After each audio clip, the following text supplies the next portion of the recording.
आज बात करते हैं मुंबई के एक ऐसे मेगा प्रोजेक्ट की जो शहर का नक्शा बदल सकता है। ये है उत्तन विरार सी लिंक, एक बहुत बड़ा और जरूरी प्रोजेक्ट। मुंबई एक ऐसा शहर जो कभी नहीं रुकता, लेकिन इसकी रफ्तार पर ब्रेक लगाता है बढ़ता हुआ ट्रैफिक जैम। तो सवाल ये है कि एक मेगा सिटी अपनी ग्रोथ और ट्रैफिक की इस मुश्किल को कैसे सुलझाए।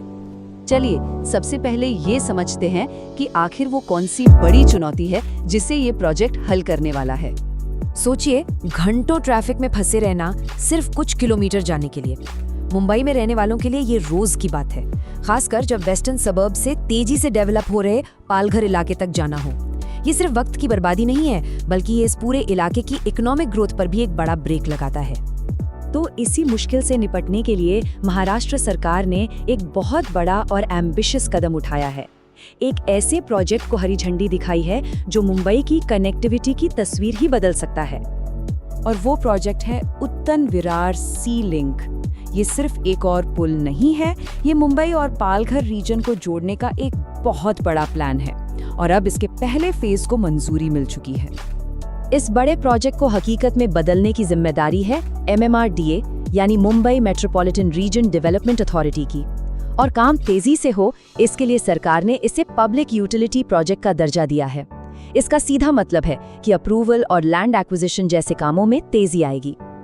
अच्छा, अब बात करते हैं इस प्रोजेक्ट के स्केल की। इसके नंबर्स वाकई में काफी इंप्रेसिव हैं। चलिए कुछ आंकड़ों पर एक नजर डालते हैं। लगभग 59,000 करोड़ रुपए, सोचिए, और ये सिर्फ पहले फेज का एस्टिमेटेड कॉस्ट है। ये आंकड़ा ही अपने आप में बताता है कि ये कितना बड़ा और अहम इन्वेस्टमेंट है। 55 किलोमीटर से भी ज्यादा लंबा, और ये सिर्फ सी लिंक की लंबाई नहीं है, इसमें कनेक्टिंग रोड्स भी शामिल हैं जो पूरे इलाके को एक नेटवर्क में जोड़ देंगी।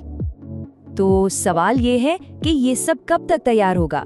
तो देखिए, प्लान के मुताबिक कंस्ट्रक्शन शुरू होने से ठीक 5 साल के अंदर। मतलब मुंबई के लिए एक बहुत ही एक्साइटिंग फ्यूचर ज्यादा दूर नहीं है। अब ये बहुत इंटरेस्टिंग है। अगर इस प्रोजेक्ट की कुल लंबाई को देखें तो आधे से ज्यादा हिस्सा असल में सीलिंग का नहीं, बल्कि कनेक्टिंग रोड्स का है। ये सड़कें उत्तन, वसई और विरार को जोड़ेंगी। तो ये प्रोजेक्ट सिर्फ 2 पॉइंट्स को जोड़ने के लिए नहीं है, बल्कि ये पूरे रीजन को एक साथ लाने का प्लान है। अब आते हैं सबसे बड़े सवाल पर, इतने बड़े प्रोजेक्ट के लिए फंडिंग कहां से आएगी। चलिए इसके फाइनेंशियल प्लान को समझते हैं। तो देखिए, इसके लिए एक मिक्स्ड अप्रोच अपनाई जा रही है। पैसा 3 जगह से आएगा। कुछ राज्य सरकार देगी, कुछ MMRDA अपनी तरफ से लगाएगा और बाकी का पैसा बाहर से उधार लिया जाएगा। इसमें सबसे अहम रोल राज्य सरकार का है, जो शुरुआत में एक बड़ा अमाउंट दे रही है। इस पैसे से जमीन खरीदने और लोगों के रिहैबिलिटेशन जैसे जरूरी शुरुआती काम किए जाएंगे। ये एक तरह से प्रोजेक्ट को किक स्टार्ट देने जैसा है।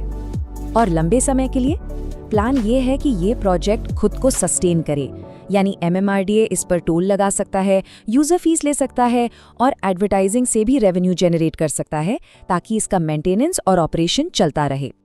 तो चलिए अब कंक्रीट और स्टील से आगे बढ़कर देखते हैं कि इस सी लिंक का असली विजन क्या है। ये मुंबई के भविष्य को कैसे जोड़ेगा। इसका असर बहुत बड़े लेवल पर होगा। एक तरफ तो मौजूदा सड़कों पर ट्रैफिक कम होगा और ट्रैवल टाइम घटेगा, और दूसरी तरफ ये पूरे इलाके की इकोनॉमी को भी एक जबरदस्त बूस्ट देगा। कुल मिलाकर ये प्रोजेक्ट यहाँ के लोगों की रोजमर्रा की जिंदगी को बेहतर बनाने का दम रखता है। और एक बात और, ये सिर्फ आम लोगों की आवाजाही के लिए नहीं है। ये सी लिंक असल में आने वाले मुंबई वधावन एक्सप्रेसवे का एक बहुत ही जरूरी हिस्सा है। ये सीधे सीधे प्रस्तावित वधावन पोर्ट तक एक इकोनॉमिक कॉरिडोर बनाएगा, यानी ट्रेड और कॉमर्स के लिए ये एक असली गेम चेंजर साबित हो सकता है।